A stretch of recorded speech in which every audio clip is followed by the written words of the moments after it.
Welcome back to the channel. The much awaited Indian টি-20 squad চলে এসেছে, যেটা তোমার হতে চলেছে আমেরিকা এবং ওয়েস্ট ইন্ডিজে জুন মাস থেকে। সেখানে সবথেকে সবাই চান্স পেয়েছে। ইসিস জয়সওয়াল, বিরাট কোহলি, সূর্যকুমার যাদব, শিবম দুবে, রোহিত শর্মা তো ক্যাপ্টেন আছেই। তার সাথে চান্স পেয়েছে আরও সঞ্জু স্যামসন, অ্যাকচুয়ালি যেটা নিয়ে প্রশ্ন ছিল। কে রাহুল কোনো স্থান পায়নি, পেয়েছে হার্দিক পান্ডিয়া। হার্দিক পান্ডিয়ার ফর্ম অতটা ভালো ছিল না, তবু কেন নেওয়া হলো? রিঙ্কু সিংকে রিজার্ভে নেওয়া হয়েছে, যেটা সব থেকে বড়। রিঙ্কু সিংকে বসিয়ে রাখা হয়েছে, তার বদলে নেওয়া হয়েছে হার্দিক পান্ডিয়াকে। রবীন্দ্র জাদেজা, অক্ষর পটেল আছে, যুজবেন্দ্র চাহাল আছে।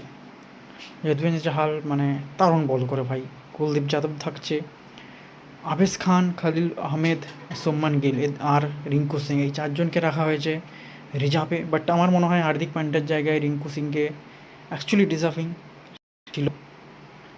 আর শিবম দুবে চান্স পেয়েছে, এটা একটা ভালো। হর্ষদীপ সিং, বুমরা, সিরাজ এরা তো থাকছেই।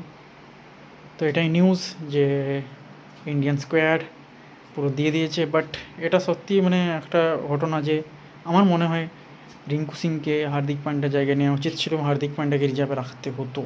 তো চলো, আপডেট পেয়ে গেছো তোমরা, টাটা।